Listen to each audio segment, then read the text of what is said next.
Hello, English learners. Welcome back to English Pod. My name is Marco. And I'm Erica. And today we're bringing you part 2 of the presidential farewell speech of President Eisenhower. That's right. So we saw in a previous lesson the beginning of this speech. Now we're going to look towards the end of the speech. Now we must tell you as well that we did change the speech a little bit, right? We changed it a little bit to make it a little bit more comprehensible. And also, we did shorten it. The speech isn't this short. We did take out a lot of stuff. All right. So, again, Marco, why are we looking at this speech? What are we learning from it? Well, in this last part of the presidential farewell speech, there are a lot of great words that are more difficult and very poetic, so you can use them in different formal circumstances or just to sound a little bit more well-spoken. Yeah. And we also, again, are going to look at some really quite difficult and challenging structures that we hope you can use maybe when you're giving a formal talk or even in your writing if you want to sound quite professional. Okay, very good. So why don't we listen to the dialogue for the first time? Let's listen how President Eisenhower says goodbye, and then we'll come back and look at the words.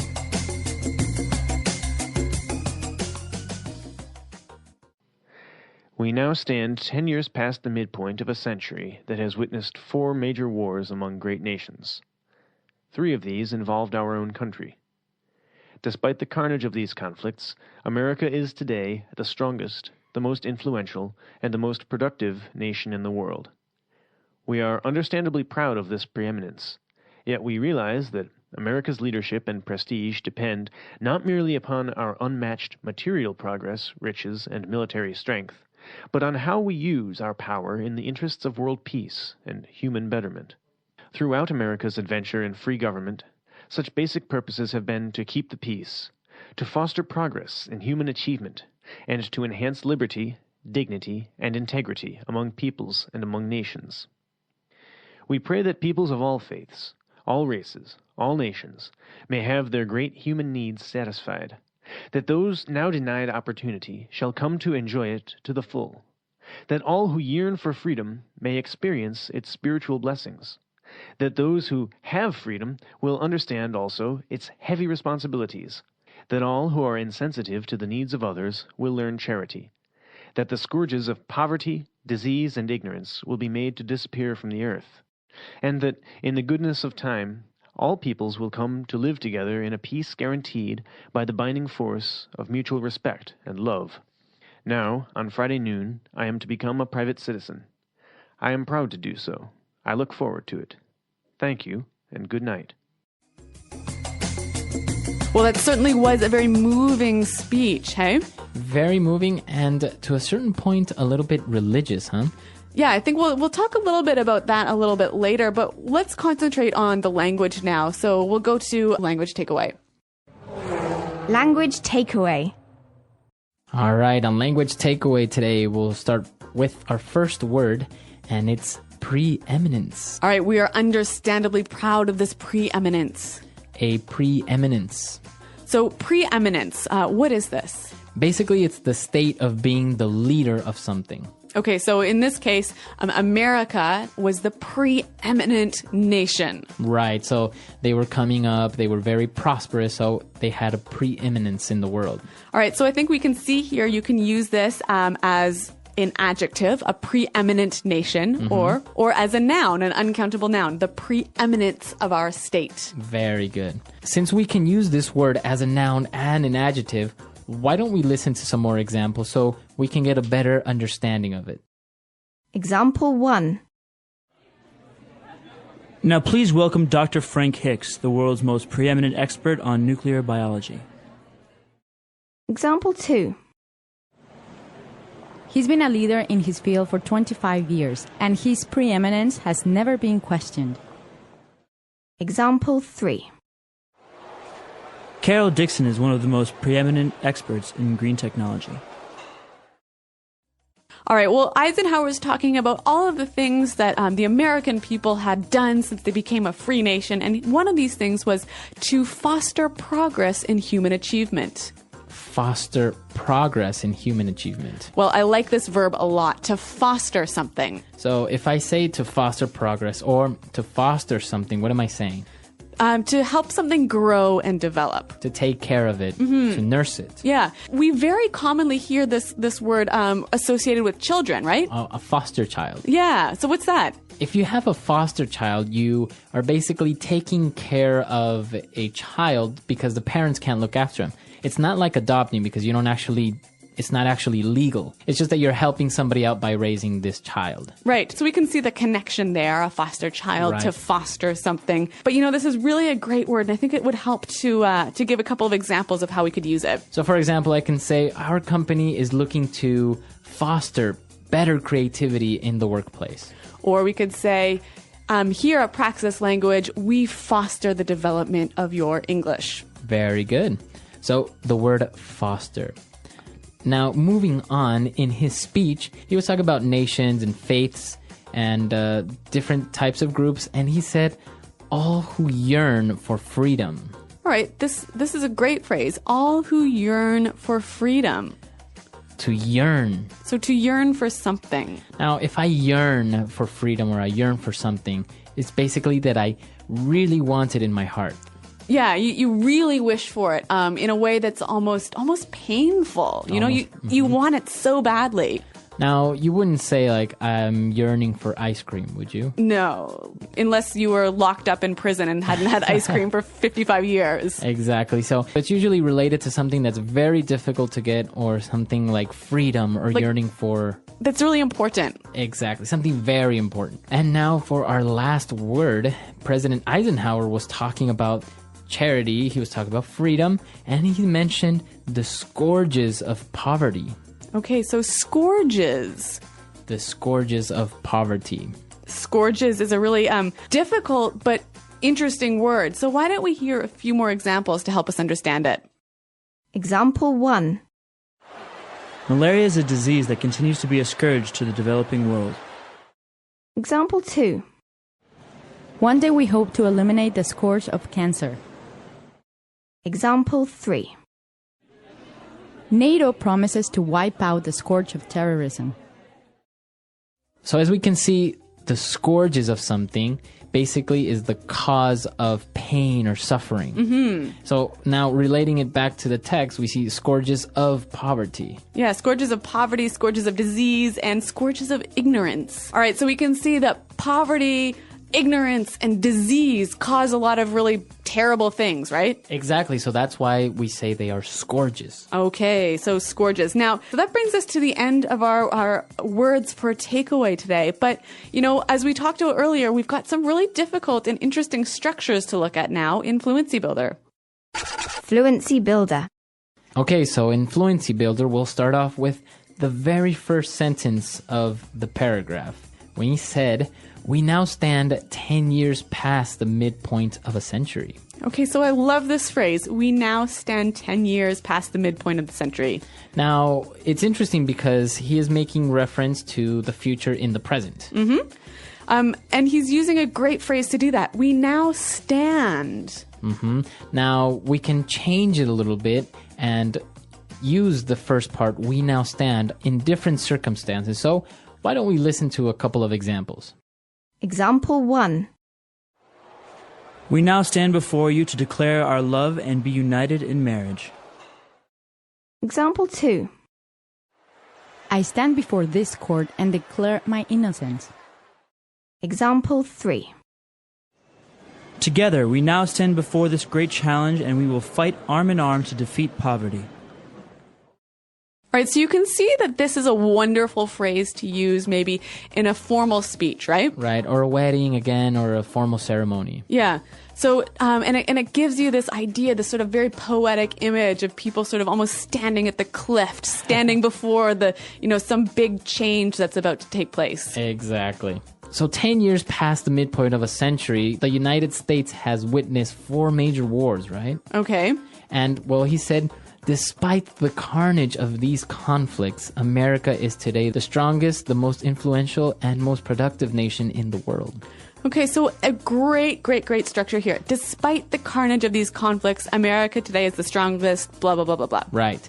Now, let's look at that first word, despite the carnage of these conflicts. Okay, so carnage, what's that? Carnage is like a massacre, right? Where many people got hurt or killed. Okay, so a pretty violent situation when a lot of people died. And now, why does he use this word despite? Okay, so he's basically saying even though we had all of this death and violence in this century, we're still the greatest nation, blah, blah, blah, blah, blah. Exactly, that's exactly it. I can say, for example, despite the economic crisis the world is going through, our company has an enormous opportunity to grow and be more profitable.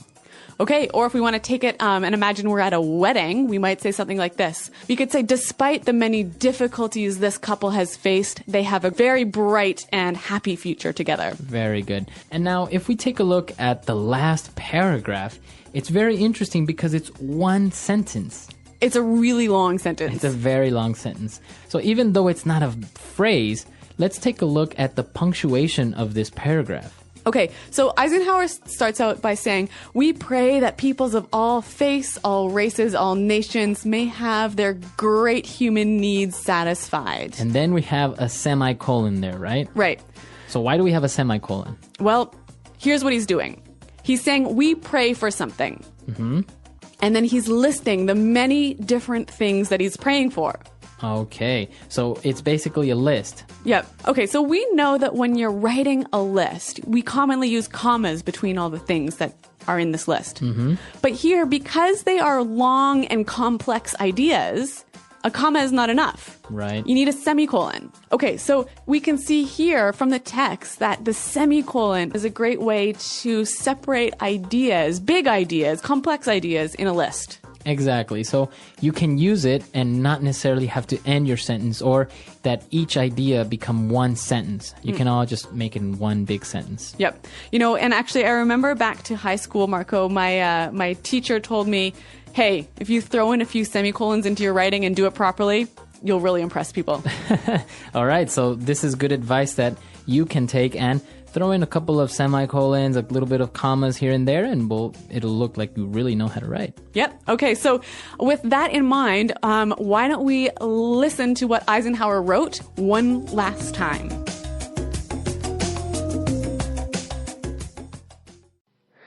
We now stand 10 years past the midpoint of a century that has witnessed 4 major wars among great nations. 3 of these involved our own country.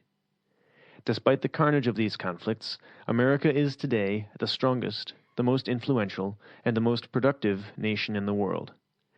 We are understandably proud of this preeminence, yet we realize that America's leadership and prestige depend not merely upon our unmatched material progress, riches, and military strength, but on how we use our power in the interests of world peace and human betterment. Throughout America's adventure in free government, such basic purposes have been to keep the peace, to foster progress in human achievement, and to enhance liberty, dignity, and integrity among peoples and among nations. We pray that peoples of all faiths, all races, all nations, may have their great human needs satisfied, that those now denied opportunity shall come to enjoy it to the full, that all who yearn for freedom may experience its spiritual blessings, that those who have freedom will understand also its heavy responsibilities, that all who are insensitive to the needs of others will learn charity, that the scourges of poverty, disease, and ignorance will be made to disappear from the earth, and that, in the goodness of time, all peoples will come to live together in a peace guaranteed by the binding force of mutual respect and love. Now, on Friday noon, I am to become a private citizen. I am proud to do so. I look forward to it. Thank you, and good night.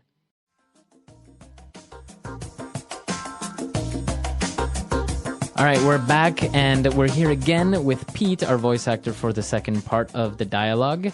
And Pete, we have a couple more questions for you today. Cool. So I hear in Eisenhower's speech that he keeps referencing God. Like, he keeps saying, I pray, blah, blah, blah, blah, blah. He said Godspeed, blah, blah, blah, blah, blah. So what's up with that? Why is he talking about God?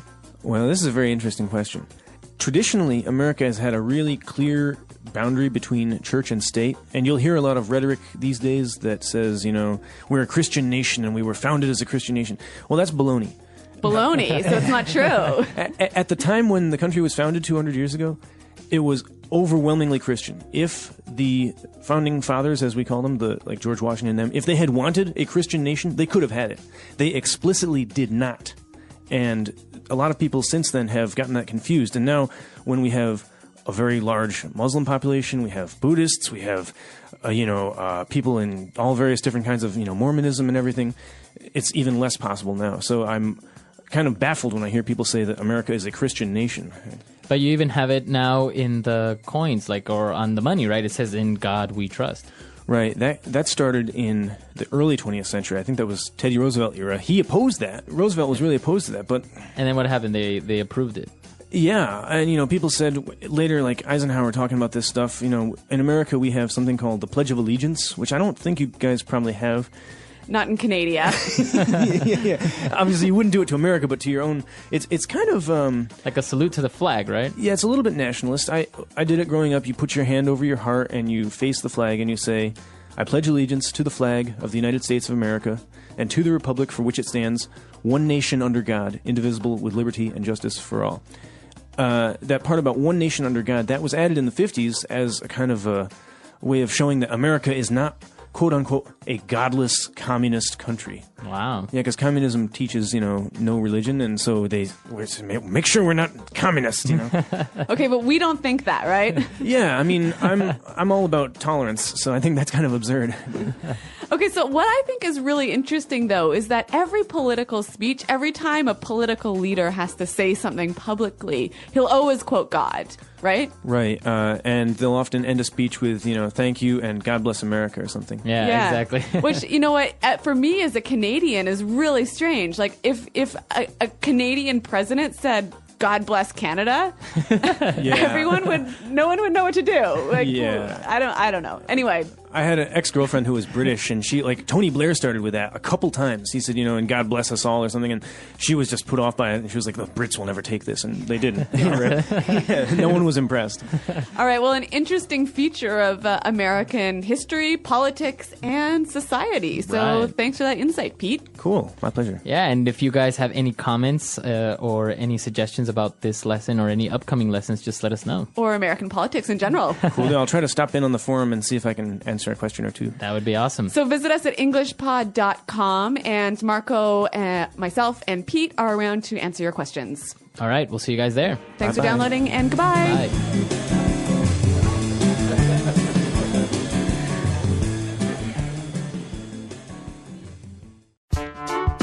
The English Pod Audio Review. Listen to the meaning, then say the vocabulary word. To help something grow or develop. Foster. Badly affected by disease, pain, grief, etc. Stricken. To feel a strong desire or wish for something. Yearn. In U.S. politics, a member or supporter of the Democratic Party, the more liberal of the two main political parties in the U.S. Democrat. More important, skillful, or successful than other. Preeminence. Belonging to the Republican Party, the more conservative of the two main political parties in the U.S. Republican. Someone or something that causes a great amount of trouble. Scourge. In the U.S., the wife of the president-elect. First Lady. To be in a particular place or position. We now stand. An operation or series of operations energetically pursued to accomplish a purpose. Campaign. Let's try that faster. In the U.S., the wife of the president-elect. First Lady. To be in a particular place or position. We now stand. Belonging to the Republican Party, the more conservative of the two main political parties in the U.S.? Republican. Badly affected by disease, pain, grief, etc. Stricken. To help something grow or develop. Foster. To feel a strong desire or wish for something. Yearn. An operation or series of operations energetically pursued to accomplish a purpose. Campaign. More important, skillful, or successful than other. Preeminence. Someone or something that causes a great amount of trouble. Scourge. In U.S. politics, a member or supporter of the Democratic Party, the more liberal of the two main political parties in the U.S. Democrat. Now say the word and hear it in a sentence. We now stand.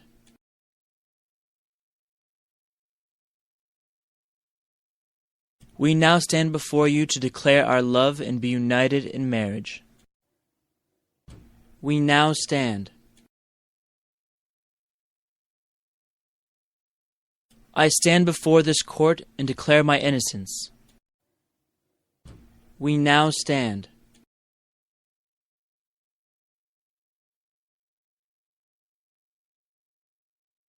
Together, we now stand before this great challenge, and we will fight it arm in arm to defeat poverty. Yearn.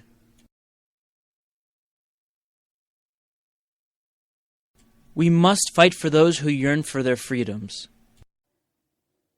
Yearn.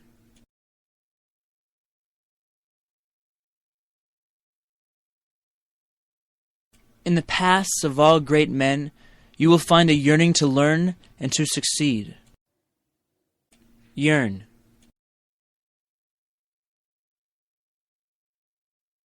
I'm yearning to find someone who will love me for me. Preeminence.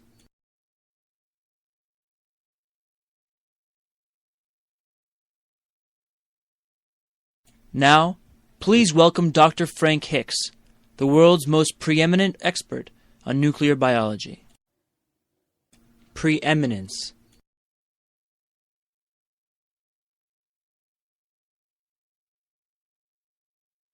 He's been a leader in his field for 25 years, and his preeminence has never been questioned. Preeminence.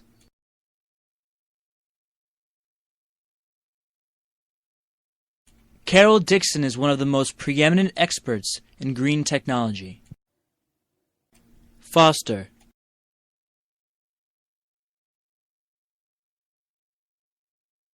It is our creed to foster and maintain a spirit of fraternity. Foster.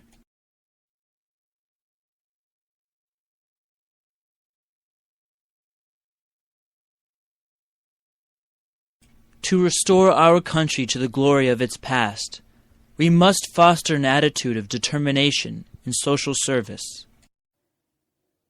Foster.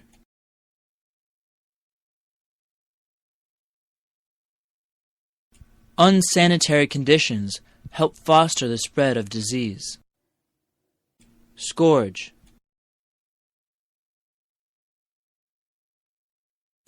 One day we hope to eliminate the scourge of cancer. Scourge.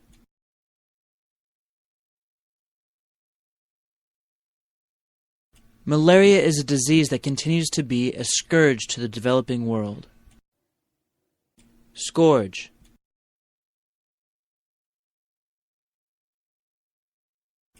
NATO promises to wipe out the scourge of terrorism.